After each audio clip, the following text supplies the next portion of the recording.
Kintsugi, The Art of Repairing. ই হৈছে এটা জাপানৰ কলা যাৰ আঁৰত লুকাই আছে জীৱনৰ কেইবাটাও গুৰুত্বপূৰ্ণ ফিলছফি। আহক আজি আমাৰ ভিডিঅ'টো আৰম্ভণিৰ পৰা আৰম্ভ কৰোঁ।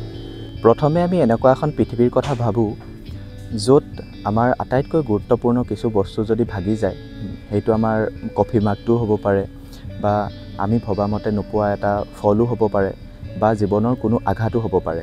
আমি আমাৰ এই ক্ষতিসমূহ লুকুৱাবলৈ চেষ্টা নকৰোঁনে বাৰু? কিছু পৰিস্থিতিত আমি লাজ অনুভৱ কৰোঁ আৰু হতাশাতো ভোগোঁ। এতিয়া আমি আন এখন পৃথিৱীৰ কথা যদি ভাবোঁ য'ত এনেকুৱা এটা ফিলছফি আছে যিয়ে ভাগি যোৱা বস্তুবোৰ লুকুৱাই নথৈ ইয়াক সোণেৰে নিৰ্মাণ কৰি ইয়াক আগতকৈও বেছি মূল্য প্ৰদান কৰে। এইটোৱে হ'ল জাপানৰ এক পুৰণি কলা যাৰ নাম হ'ল কিনচুগি। ইয়াৰ বিষয়ে বহুতেই অৱগত বা বহুতেই অৱগত নহয়। আজিৰ এই ভিডিঅ'ত মই এই কিনচুগিৰ ইতিহাসৰ বিষয়ে আলোচনা নকৰোঁ। আজি আলোচনা কৰিম এই কিনচুগি নামৰ পুৰণি ফিলছফিটোত নিহিত থকা কেইবাটাও লাইফ লেছন যিয়ে আপোনাৰ বিফলতাক আপুনি কেনেধৰণে চাই তাৰ দৃষ্টিভংগী সলনি কৰিব। সেইবাবে আজিৰ ভিডিঅ'টো শেষলৈকে চাব আৰু কোনটো লেছনে আপোনাক এফেক্ট কৰিলে কমেণ্ট কৰি জনাবলৈ নাপাহৰিব। যেতিয়া জাপানত এটা চেৰেমিক বাতি ভাগে, সেই বাতিটো এজন মাষ্টাৰে উৰুচি নামৰ গছ এজোপাৰ পৰা ওলোৱা আঠা এটাৰে সংযোগ কৰে। সংযোগ কৰাৰ পাছত তাত সোণৰ পাউডাৰে এটা গল্ডেন লাইনৰ সৃষ্টি কৰা হয়। সেই গল্ডেন লাইনটোৱে সেই ভগা বাতিটোৰ সৌন্দৰ্যও বৃদ্ধি কৰে আৰু লগতে ইয়াৰ মূল্য যথেষ্ট বৃদ্ধি কৰে।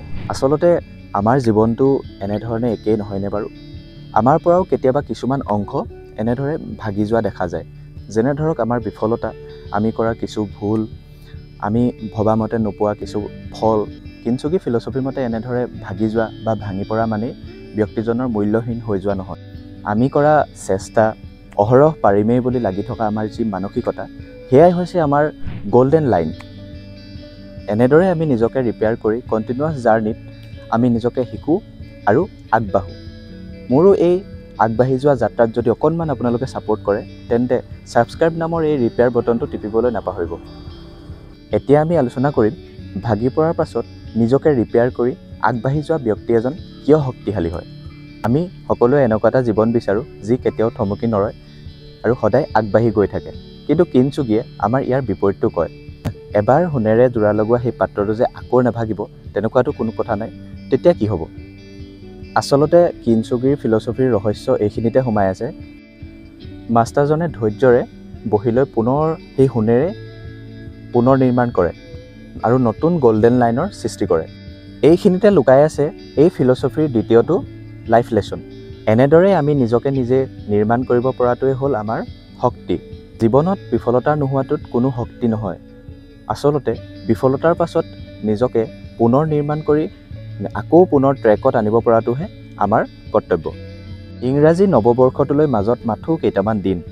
এৰি অহা দিনকেইটাত আপোনালোকে কৰা ষ্ট্ৰাগল, কিছু ভাল কাম, আয়ত্ত কৰা কিছু জ্ঞান আপোনালোকে আপোনাৰ গল্ডেন লাইন হিচাপে লৈ জীৱনত আগবাঢ়ি যাওক। পাৰ হৈ যোৱা দিনকেইটাত যদি আপোনালোকে মনে বিচৰাৰ দৰে ফল পোৱা নাই তেনেদৰে নিৰাশ নহ'ব।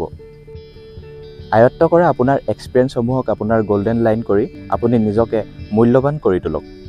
আৰু ময়ো সেই একেই নাৱৰে যাত্ৰী। এইটোৱে আছিল আমাৰ এই ফিলছফিৰ 3 নম্বৰ লেছনটো।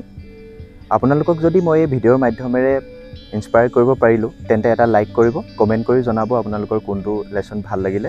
অৱশেষত you are not a final product, you are the masterpiece in progress.